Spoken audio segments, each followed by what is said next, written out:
Assalamualaikum warahmatullahi wabarakatuh. Selamat datang kembali teman-teman di channel Manusia Setengah Kodrat. Oke, saat ini berbeda ya. Kita akan masuk ke sesi teori karena saya merasa sudah banyak sudah banyak tutorial mengenai Python atau R yang saya implementasi di di YouTube saya. Karena saya merasa kalau kita praktek-praktek aja nggak tahu teorinya nanti kebingungan sendiri. Kalau kita menggantungkan model kita kepada package, kita nggak bisa bikin model sendiri. Nah itu agak riskan ya. Nah, jadi kita harus belajar teorinya juga nih. Nah, kalau kita belajar atau tertarik mengenai NLP, Natural Language Processing, kan kita tahu bahwa komputer itu nggak bisa ya menerima input berupa teks. Harus kita konversi dulu ke number, entah itu array, atau tensor, atau apapun bentuk vektornya. Nah, intinya kita harus membentuk vektor dulu kan. Nah, kalau misalkan teks itu bisa diubah ke vektor banyak cara. Kayak paling simple itu kita bisa pakai yang namanya yang akan kita bahas ya pada hari ini itu adalah back of word. Jadi oh ya, ini disclaimer ya, tulisan saya emang jelek. Jadi mohon maaf. Back of word. Nah, yang kedua itu kita bisa pakai TF, atau ketiga kita bisa pakai IDF, atau keempat kita bisa pakai TF IDF ya, ini gabungannya sih. Atau kita bisa pakai yang lain, misalkan pakai apa ya? Pakai skipgram misalkan, atau continuous back of word, misalkan juga bisa pakai bird ya, transformer, atau macam-macam. Itu banyak sekali. Nah, makanya saya pengen bahas ini satu persatu. Kalau di seri ini yang pertama itu kita paling simple dulu kan, yaitu back of word dan TF-IDF. Oh ya, sebenarnya saya sudah pernah bahas ini, tapi dengan prakteknya di video di deskripsi ya, atau di kanan atas. Cuma karena itu gabungan antara teori dan praktek, jadi kayak kurang optimal gitu loh. Barangkali ada sesuatu yang miss, makanya saya create lagi di sini. Nah, kalau misalkan back of word itu kita masuk satu-satu ya. Kalau back of word berarti kan kita cuma apa namanya ya? Kan back itu kan kayak tas ya. Word itu intinya adalah kata-kata. Jadi kita hanya ngumpulin aja, mencacah dari kata-kata yang kita punya. Nah, kita punya sentence. Nah, contohnya kita nonton Instagram, lihat Instagram, flashball, jokes bola, akun Instagram bola itu. Kemudian kita lihat di kolom komentar ada kata-kata Liverpool akan juara Liga apa? Liga Inggris. Nah, kemudian ada orang lain itu ngekomen di postingan itu, MU itu Manchester United ya, akan degradasi. Terus misalkan uh, ya ini ada muncul notifikasi, terus MU kemudian sering kalah. Ini seringnya gimana nih? Sering kalah. Nah, kalau kayak gini berarti kalau kita pakai back of word, kita harus membentuk sebuah metrik, ukurannya adalah 2 ya, karena ini sentence pertama, ini sentence kedua. Lah kemudian si kolomnya itu berapa nih? Ada banyak ya. Kita coba tulis satu-satu. Ini Liverpool, kemudian akan, kemudian juga juara, ada Liga, ada Inggris. Ini bisa dipercepat sih kalian nontonnya. MU. Nah, kemudian akan udah pernah ya, udah ada di sini. Jadi nggak akan kita tulis 2 kali. Berarti MU langsung degradasi tulisannya. Terus apalagi MU lagi ya, MU udah ada nih, jadi nggak akan kita lakukan perulangan. Kemudian sering, kemudian kalah. Nah, jadi ada berapa sih? Ada 1, 2, 3, 4, 5, 6, 7, 8, 9. Berarti metrik yang akan kita bentuk itu ada 2 kali 9. Nah, ini bukan mobil jeep ya, atau kamar kos 3 kali 3. Nah, kalau kayak gini berarti kalau back of word ini sentence pertama ada kata Liverpool nggak? Ini kan ada kan? Berarti kita tulis satu. Akan ada ya. Juara ada, liga ada, Inggris ada. Ini sudah selesai. Di sentence pertama itu kan nggak ada kata MU, berarti kita kasih 0. Degradasi nggak ada, 0. Sering nggak ada, berarti 0. Kalah nggak ada, 0. Sama ya, yang bawah juga. Sentence kedua kan nggak ada kata Liverpool plus ya di sini. Berarti 0. Ini akan ada ya, 1. Juara nggak ada, Liga nggak ada, Inggris nggak ada juga, Nah, ini ada kata MU 2 kali bahkan. Ini ya, 1, ini 2, nah berarti ini tulis 2. Kemudian degradasi ada 1, sering ada 1. Ya, bener kan? Kalah 1. Nah, kayak gini. Bayangkan ya, ini cuma 2 kalimat ya, 2 sentences, dan juga dia hanya memiliki 9 kata. Kan nggak mungkin ya kalau di Twitter, Instagram, atau kita ngolah data NLP apapun itu hanya dua kalimat dan hanya 9 kata. Pasti kan jutaan miliaran kata, jutaan miliaran sentences juga kan. Nah, jadi kelemahan dari back of word adalah kelebihannya dulu deh ya, prosnya gampang ya, gampang secara matematik. Jadi nggak ada logaritmik atau pengolahan operasi aritmatik atau geometrik, nggak ada matematika.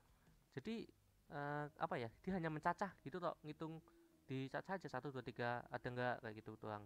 Jadi prosnya itu doang sih menurut saya. Kalau consnya itu banyak. Consnya mana nih, kanan ya, consnya, constraintnya, atau misalkan kelemahannya. Yang satu adalah size sangat besar, jelas ya. Nanti kalau kita mencacah terus itu akan besar. Ini cuma 2 sentence saja, 2 kali 9 udah besar banget. Kedua, nah tadi kan banyak nilai 0, itu disebut sebagai sparse metric.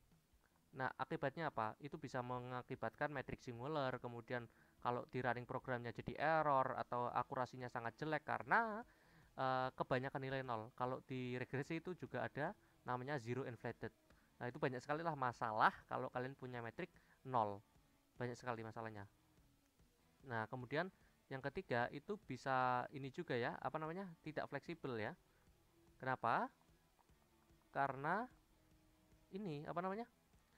Kalau misalkan kita punya dataset baru, kita nambahin lagi, nanti akan nambah ke arah kanan lagi ya, karena nambah kata baru. Misalkan sentence-nya nambah lagi, sentence-nya nambah lagi. Oh, pokoknya ini wah besar sekali lah. Udah nggak fleksibel untuk penambahan, sparse metric. Ya ini karena metode yang paling jadul ya, paling awal ya, banyak kelemahannya. Ya itu nggak apa-apa, namanya juga iteratif. Oke, jadi kita tinggalkan saja ya back of word, tapi nggak apa-apa kalau kalian mau coba untuk latihan. Oke, kita masuk ke TF-IDF ya. Jadi kan tadi kita sudah membahas mengenai back of word ya, itu sangat jelek sih akurasinya, harusnya ya. Nah, kemudian kalau kita bahas TF, itu mengenai frekuensi, artinya adalah semakin semakin gue menyayangimu nggak gitu ya, semakin banyak muncul, itu diartikan sebagai penting. Artinya misalkan aku suka makan roti, aku suka makan daging, aku suka makan sempolan gitu kan. Ya, berarti kata aku ini penting karena diulang-ulang gitu loh, muncul terus. Nah, kayak gitu. Jadi kalau misalkan kita dalam forum group discussion, kemudian ada orang yang aktif berbicara, berarti dia memiliki knowledge yang banyak, dia adalah orang yang penting. Itu anggapan dari TF, paradigmanya kayak gitu. Nah, kemudian kalau kita terapkan dalam ini ya, sentence, misalkan sentence 1 tadi ya, aku suka bakso. Bakso sorry, bakso enak. Jadi kayak gitu ya. Misalkan aku suka bakso, bakso enak.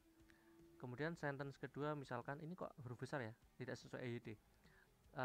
Sentence kedua misalkan bakso enak ada di warung. Nah, kalau kayak gini berarti ya sama ya kayak tadi ya. Ini sentence 1, ini sentence 2. Metriknya juga sama sih, jumlahnya adalah 2 kali sebanyak n. N-nya itu adalah banyaknya si huruf semuanya ya. Nah, misalkan ada aku suka bakso, bakso muncul lagi, jadi kita nggak tulis ulang. Kemudian ada enak, ada bakso enak lagi muncul, nggak kita tulis. Kemudian ada di warung. Nah, rumusnya dari TF itu adalah banyaknya kata yang muncul.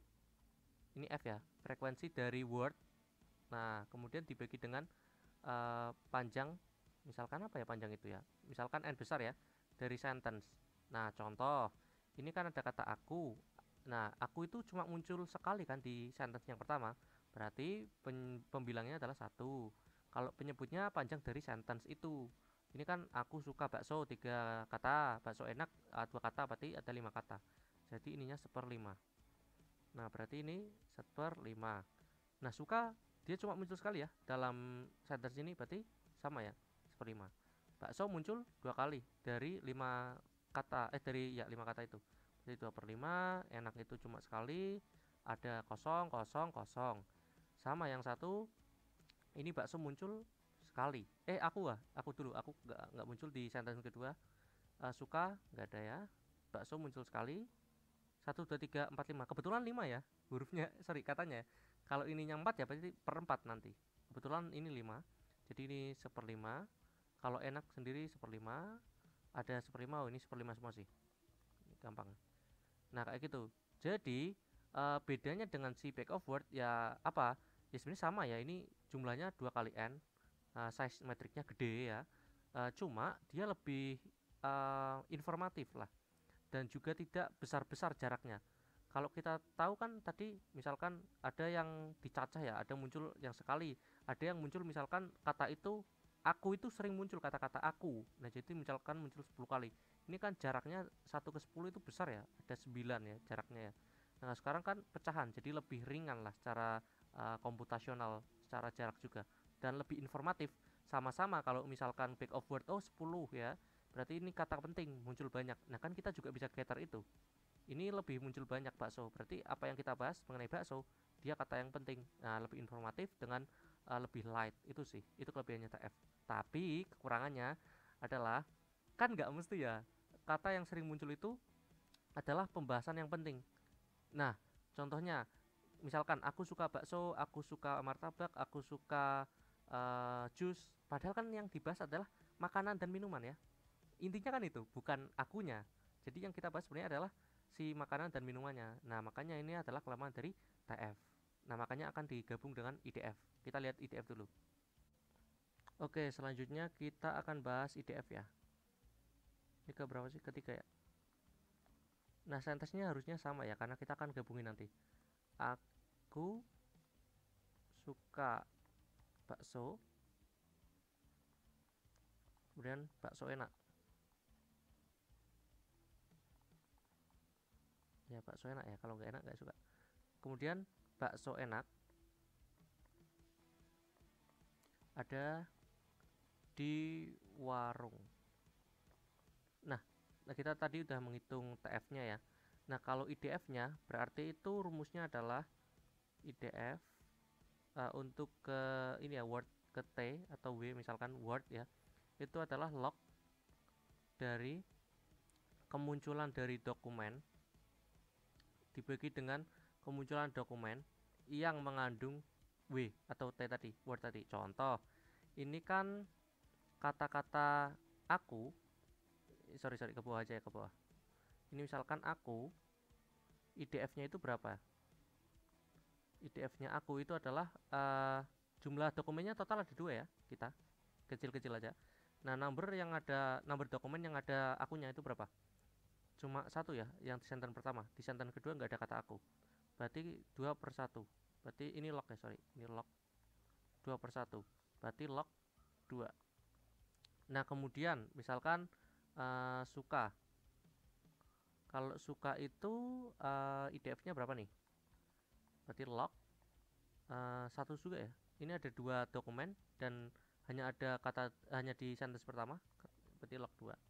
Yang ada di 2 tempat apa? Bakso ya. Bakso ada di 2 tempat. Berarti bakso, ini IDF-nya. Kenapa tulisan saya jadi miring-miring ya? Log, ini ada 2 dokumen dan di 2 dokumen itu kedua-duanya ada kata baksonya.